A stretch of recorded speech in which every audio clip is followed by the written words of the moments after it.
Wow, look at that. It's clean. Oh no. Dun dun dun dun. What is that smell? Today, I'm going to complain about washing machines and pink mold. You know, if you're having allergy problems, maybe itchy skin, red, irritated, itchy eyes, it could be your washing machine. You do not want mold or any kind of bacteria in the environment you're living in. These top-load washing machines harbor a lot of mold and bacteria. There's this slimy film on there that is called, I don't know how they even come up with this name, it's called Scrud, S-C-R-U-D, and it's a buildup of the fabric softener and detergents, but I don't care what anybody says, there is pink and black mold inside of the machine. Living here in Florida, we have hot water running through our water tanks in the summer. There is no cold water. So then that means you're always running warm water through your toilets and through your washing machine. Our toilets get pink mold in the bottom of them and back in the tank.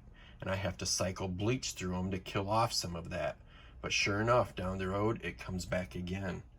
So, you know, I've certainly got pink and probably a little black mold in this washing machine as well. We're going to tear into it and show you just how easy it is to remove this drum and take it outside and wash it, and then clean it up with some bleach and throw it right back together.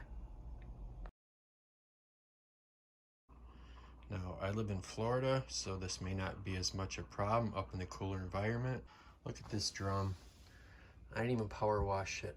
I just shot it with a garden hose, high pressure. That whole entire stainless part of the drum was nothing but solid pink, just like what you had seen here on the bottom. That's gotta be a health concern.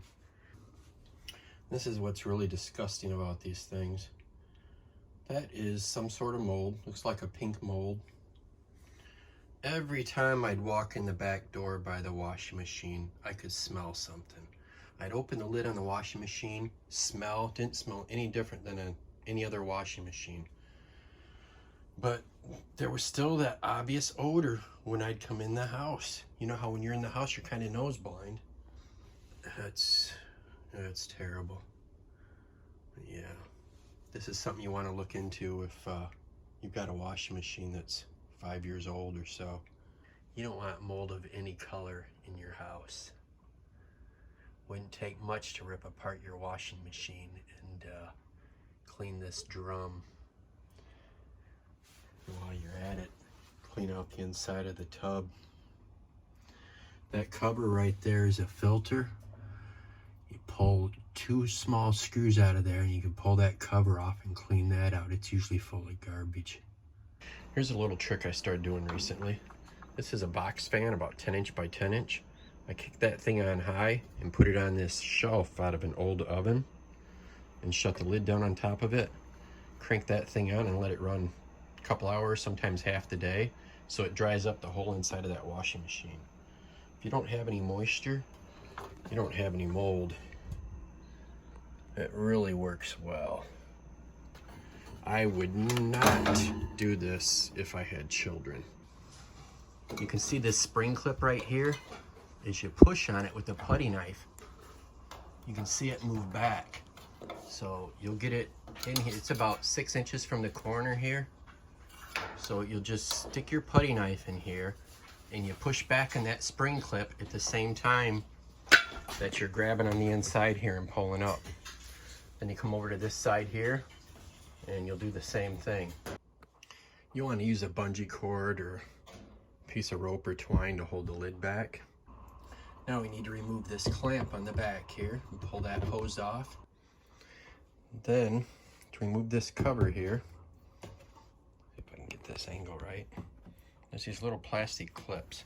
If you just get underneath here with your fingers, hear that pop? That'll pop loose off of there.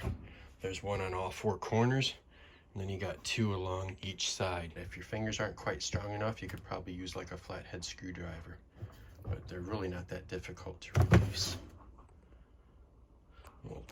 lift it out of there.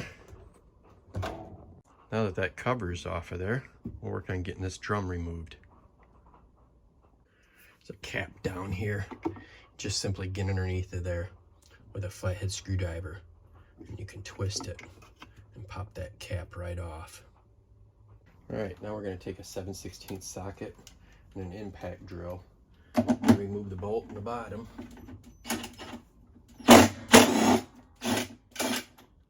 Let's see what we got here. Wow, it's come off quite easy. Typically, you'd have to put a shoestring underneath, pull it around so you got it about centered, a shoestring or a strap, and pull up on it, both ends at the same time to get this to pop loose. But this one, fortunately, came right loose. I'm gonna get this all cleaned up and check this and make certain that there are no cracks in this. All right, that's what we've got left. Now for my next trick. Now we got to remove all the screws around the hub.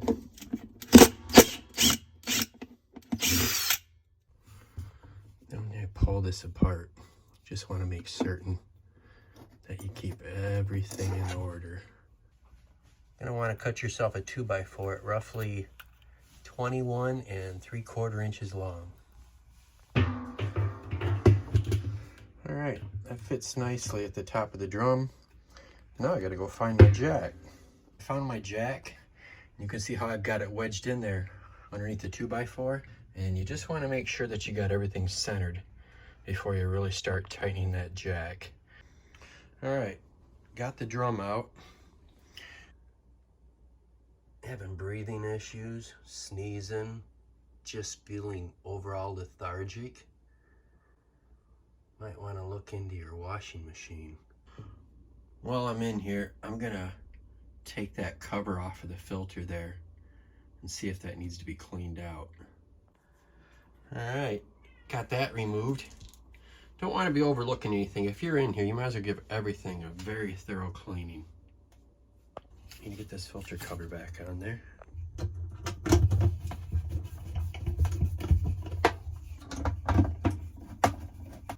All right, now we're ready to reinstall the tub. Putting the screws in down here in the hub. If you've got slippery or arthritic fingers, you may want to put rags down here covering all these holes or some tape or something, because if you drop a screw down in there, you're going to have to pull this tub back out. Okay everyone, Bob and Sandy with Happy Acres Homestead, just trying to keep you healthy. Take care of yourselves and each other.